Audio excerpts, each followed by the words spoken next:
Don't touch anything. There's they got it. Okay. We're good? Can you hear us? Yes. Okay. And you already did your thing. So we'll call to order the joint board meeting between Western Lane Fire and EMS Authority, Scioto Valley Fire and Rescue, and Western Lane Ambulance District. Would you rise and join me in the Pledge of Allegiance? I pledge allegiance To the flag of the United States of America. To the republic.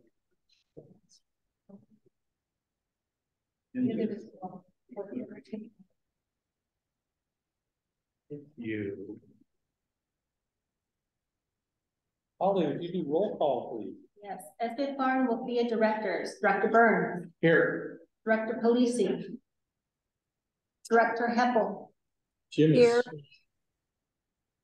I'm sorry, Jim is here. Is Jim on, Dina? He is not on our Zoom. He's just doing LCOG, and as soon as he's done, he'll be up. Okay. Director Spade, Here. Director Mendolia. Western Lane Ambulance and WLFEA directors, Director Yesney, Here. Director Russell. Here. Director Webb, Here.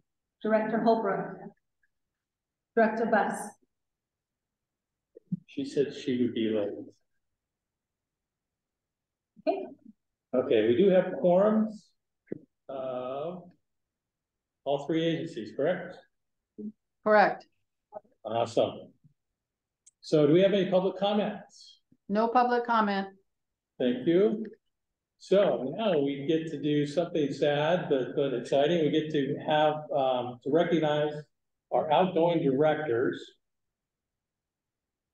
who are all here. That's great. You guys made it. So first of all, I want to recognize Sam, who there's one thing that I've appreciated most about you is your passion to make sure that we get a message out about who we are and what we're doing to the public.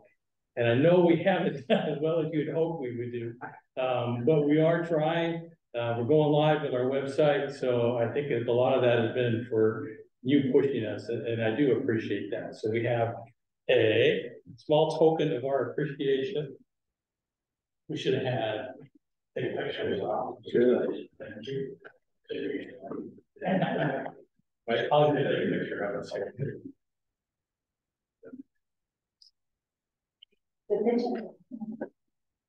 Anyway, Sam.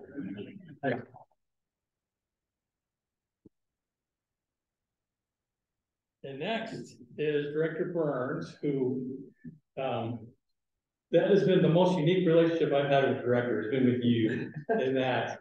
Is that good? It is good. It is good. I mean, you were always there with advice for me, but it's always been take it early. I mean, you can take the advice or not. You've never been pushy about it. It's just I appreciated your knowledge of the political situation here in Florence, but as always, you were informing me. You weren't telling me, and that's unusual for a director. So I do appreciate that. It's been great. So we also have a token of appreciation for you. Well, thank you very much.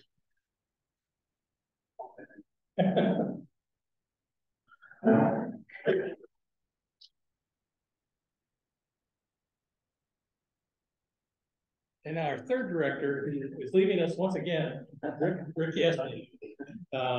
We got you a plaque before, so we didn't get you a plaque this time. But again, Rick is such an even-tempered individual. It's just been his calmness on the boards has been very, very welcome. Yeah, that was a violent outburst right there.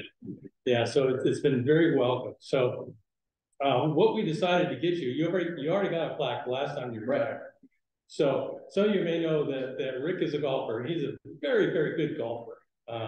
He's on a team that we golf routinely, but he's got one nasty habit. He washes his golf balls, he spits on them and then cleans them off. But he also does it to our golf balls. So pick it up and spit on it and then give it to us. So yes, it's true. It's true. So Rick, instead we got you this golf ball washer. So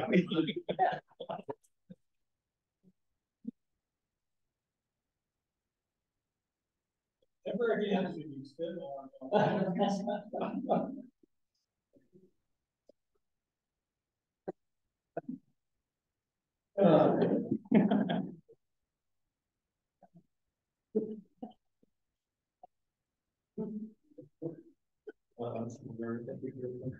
And thanks again. I mean, it's just, I've been through a lot of different boards and you guys are by far the finest, so.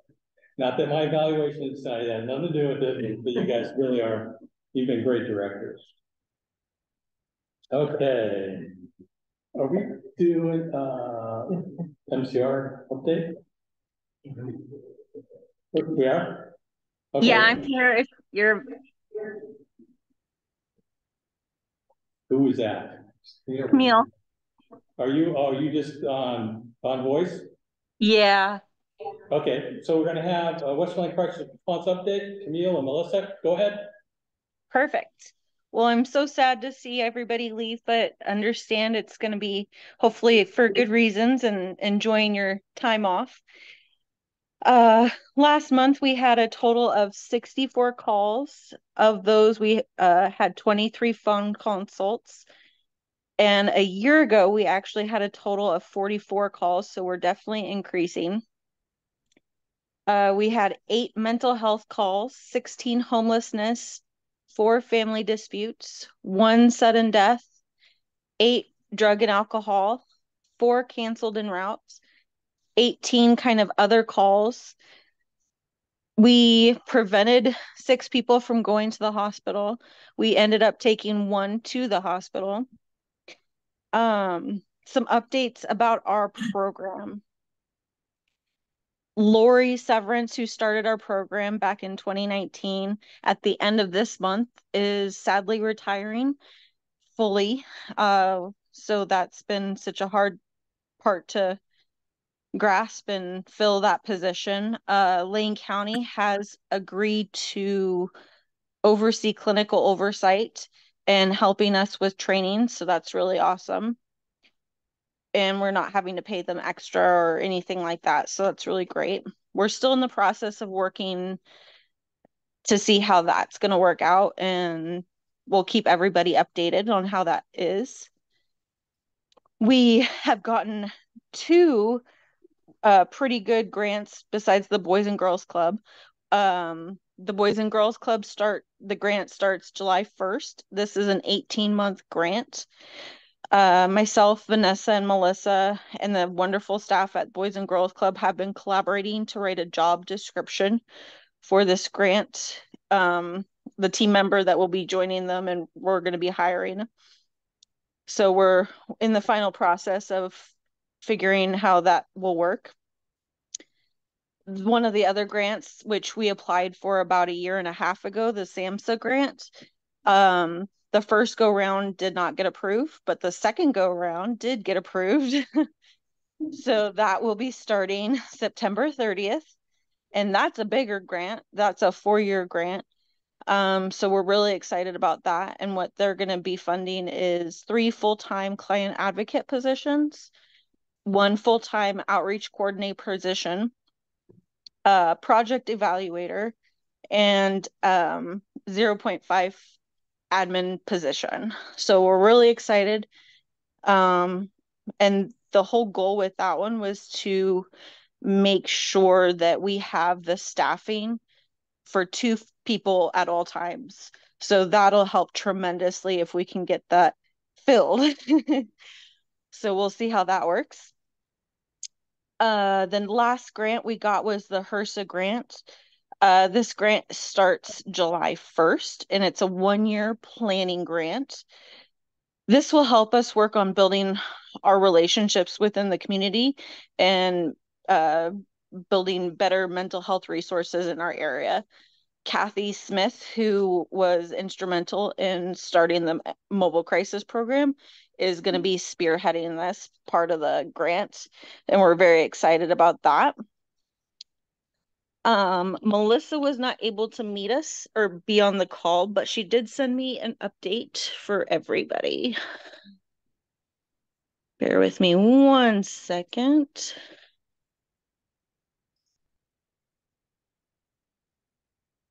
Okay. Western Lane Crisis Association is still in the startup phase. We had a very kind supporter help out with retaining fee for the attorney. The legal team has already sent a few forms to sign, but she requested that they make the agreed upon amendments to the articles of corporation before moving forward. Currently waiting to hear from legal team in regards to those changes. She's very eager to set up the first official board meeting and get started. The legal team is assisting with the first couple meetings, so scheduling depends on their availability.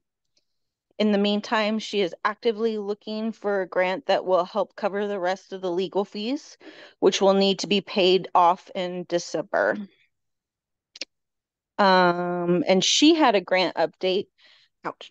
On Monday, she had an interview with someone from Western Lane County Foundation regarding the grant her and Montana submitted. And they should hear the results at the end of July. So that's coming up quickly. This grant is for our team to help fund kits, supplies the team hands out as needed during the interventions.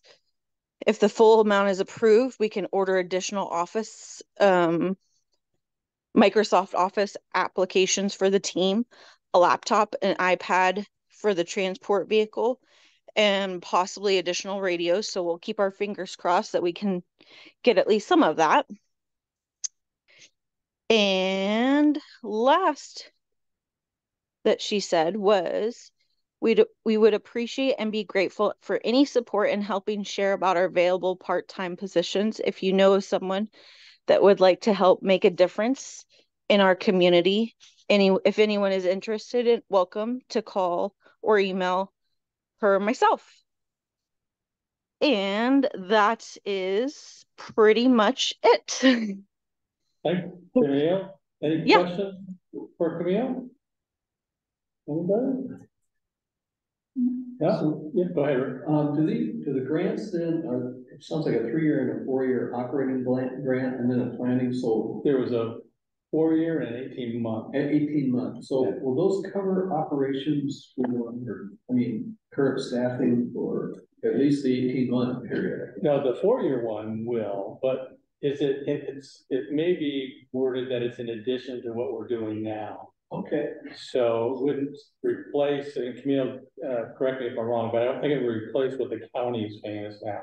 No, we're still using the Lane County funding. Yeah, so they're aware of the grants, so it would be in addition. So actually got some added Right. funding to the pot. Yeah, it's a very sizable grant. I mean, it easily covers the program for 4 years. Very cool. Congratulations.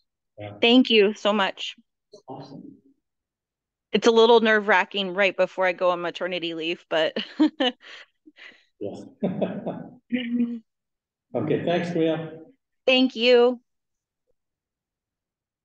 Okay, is there anything that anybody would like to pull out of the consent agenda? And I was going to go ahead and pull out the map that's in there so we can go over that. But is there anything else anybody would like to take?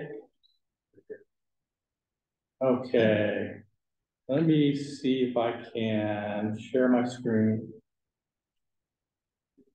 and put that up for everybody.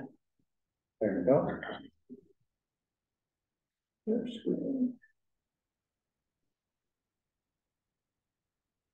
Everybody see that?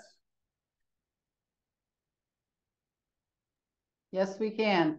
Oh, great. Okay, so we've been working with an attorney concerning the merger. And one of the things we've been missing is a map of the health district. And years ago, or when that was first, the health district was for the hospital, correct? Yeah, it was Western Lane. Yeah. So it was like 1970s, I believe, the hospital, or maybe in the 50s, sorry. 50s. And then Western Lane Ambulance District was formed in 1989. Yeah, so in the 50s, they formed a health district, which was a taxing district to fund the new hospital. And then in the 70s, that health district and the ambulance service that was being provided were portioned off, becoming Western Lane Ambulance District, and the health district went with them.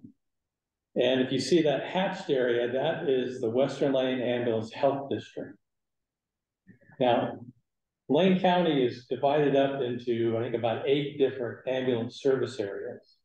And we serve the Western Ambulance Service Area, and that's in the darker purple. I mean, it's a lot of purple, but it's within that, what says Western Lane Ambulance, so it's all within there. That is the ambulance service area. It has nothing to do with the health district. They're 2 complete separate entities. So if you are in that hatched area, you are paying taxes to Western Lane Ambulance, property tax, and you receive ambulance service. If you're outside that, but within our ambulance service area, you receive ambulance service from us, but you don't pay any taxes. And in fact, to the north there, in that South Lincoln Ambulance Association, there's some areas where you're paying taxes to us, but you don't get ambulance service from us. So it's 2 completely separate entities. You're the puzzled, Mike. I don't know if there's a lot of buildings there. I don't know what the revenue would be. I don't think it'd be tremendous. So, and then this pink off to the left, the southwest corner, that's Sosa Valley Fire and Rescue. That's our fire suppression, fire prevention response areas. And you see they pretty much follow the roads, and just about all these districts follow the roads. That's about 100 square miles. So our health district, I think, is about 400 square miles. Our ambulance service area is 560 square miles. So there's a difference. And then you see Mapleton right in the center. That's Mapleton Fire Department. They have their own fire department. They receive ambulance service from us, but they have their own fire department. And then to the northeast from them, Swiss Home Deadwood. Part of Swiss Home is in our health district, so those residents pay taxes. But you can see to the very east of Swiss Home, and then Upper Deadwood, or I guess that'd be Deadwood, and then Upper Deadwood, they don't pay taxes, but they're in our ambulance service area. And that's fine the way it works. I wish it wasn't like that, but the health district and the ambulance service area are 2 completely separate entities. So there's no reason they have to overlap. And you can barely see, like along 126 on the east side, it's actually highlighted in blue. That's Lane Fire Authority that comes into that. So even though we would respond with an ambulance there, and that's about milepost up to 29, Lane Fire Authority would be helping us. And then you can see Triangle Lake Fire Department, Triangle Lake, right? Fire Department, yeah. Lake Creek is up there on 36, that little green part. So we provide ambulance service to several different fire districts in our area. The reason this is important is that we're working with an attorney. Can we, what do we have to do to form Western Lane Fire and EMS Authority as the emergency response district? We don't want to lose the health district. That's a taxing district, that's revenue for us. So we're looking at ways, I mean, we talked about, could we just annex everything that's in the ASA and say that's WLFEA now? But then we have to worry about Mapleton and Swiss Home. They have their own fire departments, and we don't want to provide fire suppression services there. So we're still trying to figure it all out, what's going on. So, but it's nice that we finally got a map that shows that exactly what we're working with. Now, health district is fairly rare in Oregon. There's only a couple. So this is something that it hasn't been done many times before where a health district and a fire district combine. It's something that's new. And we may be the first ones to do it. So we want to make sure that we're following law, of course, and that we're doing it correctly. So questions on that map? Everything that's not clear. The areas in our ASA that are outside our tax billing area, not to complicate things, to change our tax bill or taxing area, but do we bill differently for anybody in that area if they have a call? If they're in our ASA, but they're not a taxpayer? I think it's based on ASA. If you live outside the ASA, you're taxed as a non-resident. It wasn't based on, it probably was influenced by, well, they're paying taxes, so why should they have a higher rate? But And that's one option, is that we could start charging those people, and I don't know that there'd be a lot. Probably not, you're probably making it up in, loaded miles travel. Yeah, yeah, the mileage. Well, I was wondering the same thing about the higher rate, besides what we talked about. Because we charge a higher rate for, if somebody comes from Tillamook and Yeah, non-resident, and we yeah. transport them, and they get a higher rate because they're not paying our taxes. So, Yeah, until recently, we thought the ASA and the health district were the same boundaries. yeah, Yeah, so and that's that- something to look at. Right, and then there was a gentleman up at Upper Deadwood, he said, I'm not paying taxes to you. I said, well, you're in our ASA, you got service, let me figure out why you're not paying taxes. So I actually had the county jumping through hoops trying to find out why this guy wasn't paying taxes.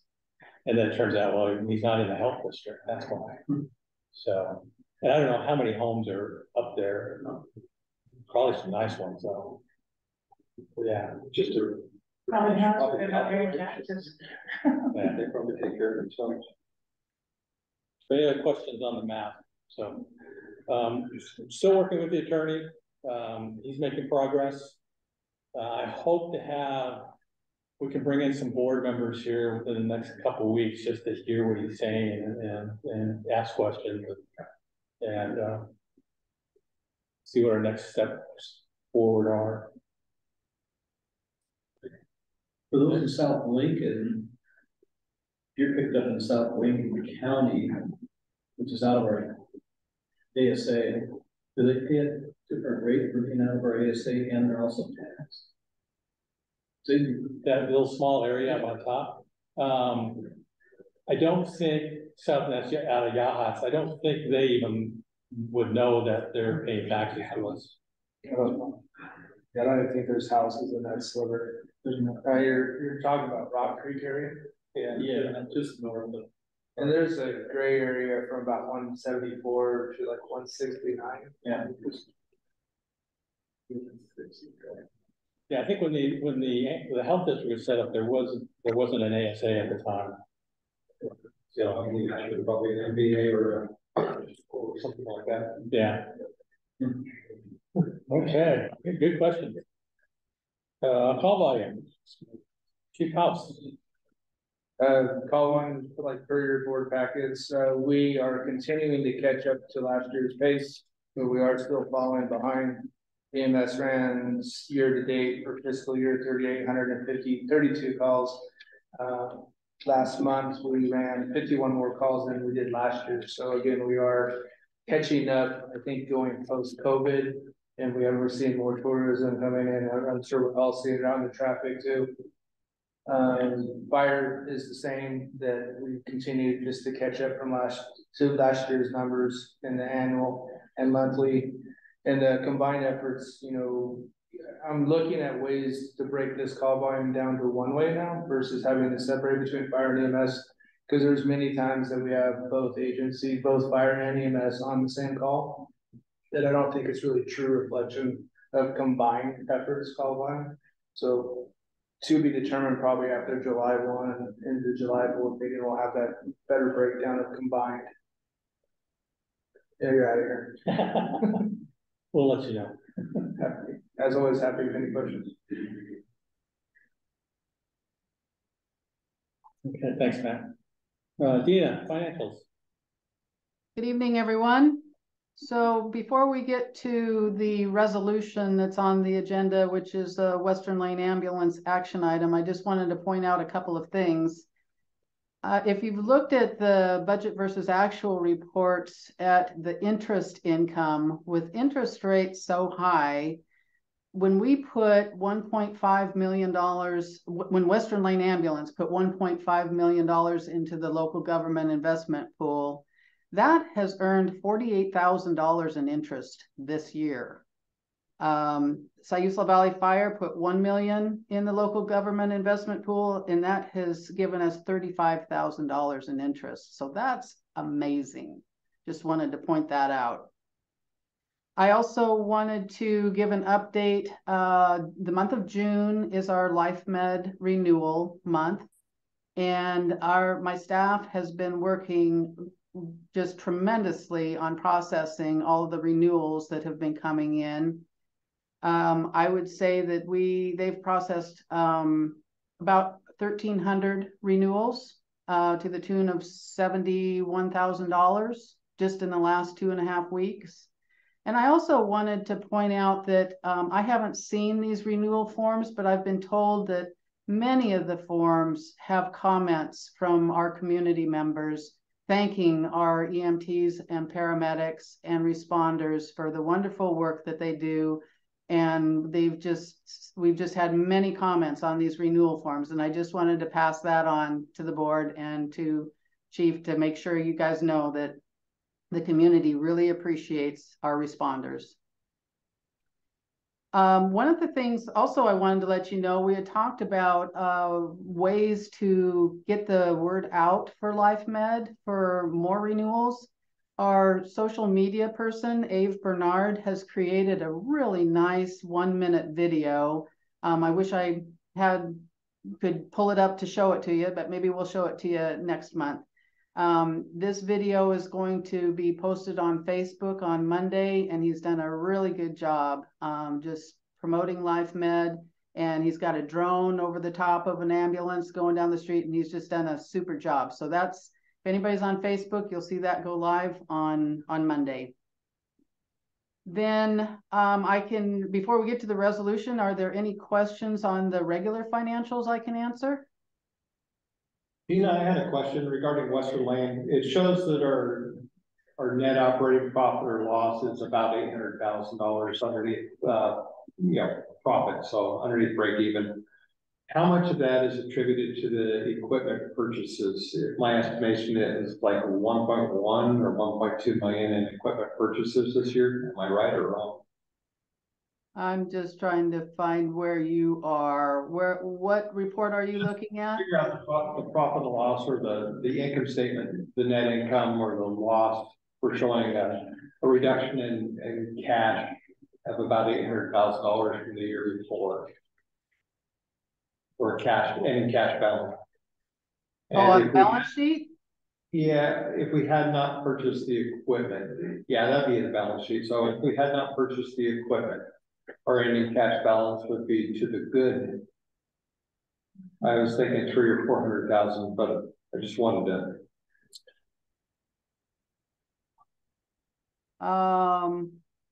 And the PERS and the equipment purchase, I forgot about the PERS. It's about 600,000 in capital, so it's pretty close. Closer, yeah. So we would have been positive. Any cash balance would have been positive, a couple 100,000 anyway. Typically, without that. Yeah. So, okay, that's primarily what I want to know. Well, that was easy to answer. Thank you, Chief.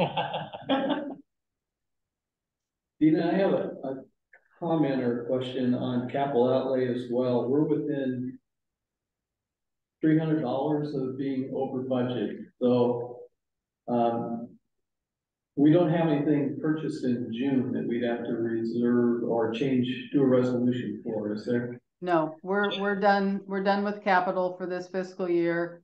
And the resolution that is before you tonight is just going to address the materials and services overages that we've spoken about in previous board meetings on the unanticipated medical expenses and vehicle maintenance.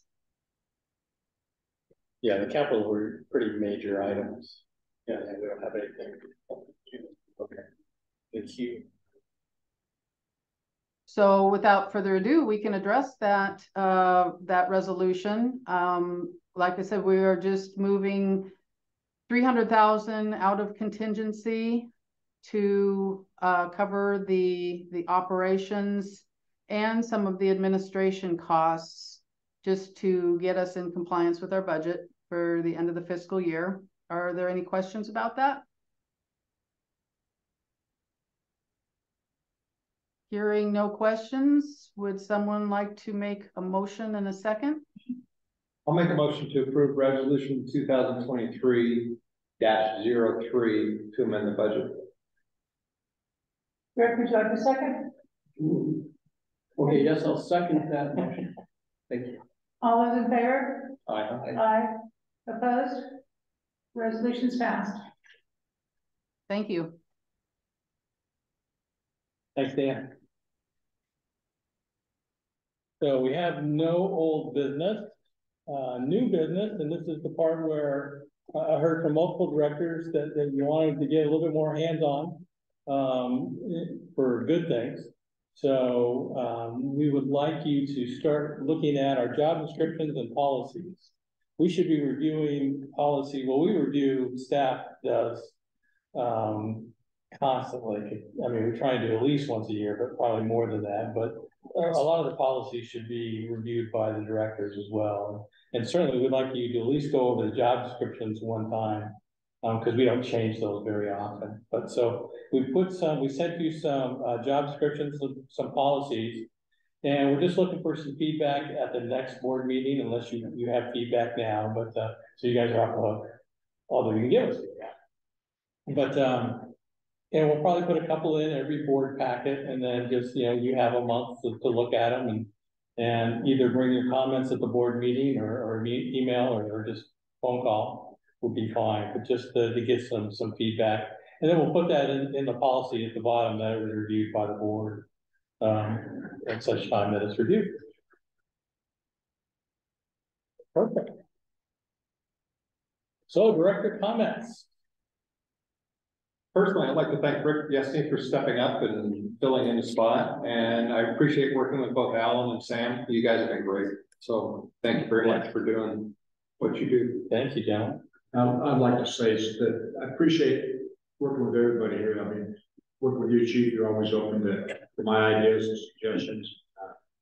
Matt, thanks a lot for your support too. I appreciate that. The gals on the staff were, every time I asked for something or had a question, I mean, they stop what they're doing and go take care of what I asked or requested. So it was amazing the experience for the last 4 years, and I'm really proud to work with other members of the board, the combined boards here.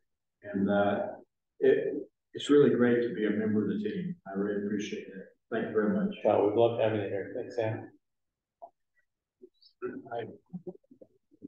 Mike, if I can say, I was sitting there after, don't know how to quite take unique. I appreciate it, but I was thinking over the years relating to community service or importance, but most of my important votes have usually been by and about fire service. One of the most emotional votes I've ever taken, Rick will remember, is when Don Block and I signed the agreement combining the two fire departments into one. Then I remember a few years ago when I took over as president, I brought up the deal about bringing both and, stop the conversations. If we're going to do it, now's the time to do it, and bring the ambulance district employees and the fire department into one, which we have. And a few other votes related to the fire service. And yeah, it's a nice to think back about what those and the history. Yeah, you thank you a lot here. We appreciate your efforts. Absolutely. And I'm not going to go play golf with Rick. Well, he's got the golf ball watcher. We can see how it feels. Just bring it out. I'd like to just thank the board. First of all, you guys are great to live with, and gals. I mean, it's been a great team. It was nice to meet Laura and Tim, and also, and I've only been here 6 months, but I've been on about 3 years. And what I have seen, first of all, I guess the exec team, board, and of course, all of you staff, wonderful staff people, and people coming on board. It's going to be a great group. It's great to be associated with this group. What I really noticed was you guys are plugged right along with consolidating or that's better, bringing the districts together and into WLFEA. And I'm a real strong believer that's a really good move, and just hope that you continue to move at the pace you're moving. It's going to be a great product made even better. So thank you for all of you for everything you do in the district. Thanks for your help as well. Appreciate it. Very good, Rick. And I've appreciated working with all of you because you all have open minds and listen to both, all three sides of a story before we're making decisions. And I think that's a hallmark for both of our boards. Yes. Okay, thank you. So our next board meeting is July 27th, 2023 at 6 p.m. There will be 2 executive sessions after this board meeting. Dina, are you going to read the? We lost her.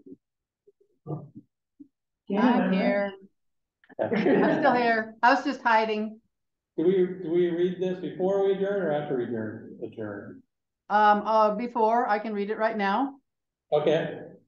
Following adjournment, the Sayula Valley Fire and Rescue and Western Lane Ambulance Board of Directors will meet in executive session per ORS 192-6602D to conduct deliberations with persons designated to carry on labor negotiations, and per ORS 192-6602I to review and evaluate the performance of the fire and EMS chief. Representatives of the news media and audience members are asked to leave the room. There will be no final decisions during executive session, and the board does not plan to return to open session tonight. Thank you. So with that, we can look to an adjournment. So adjourned.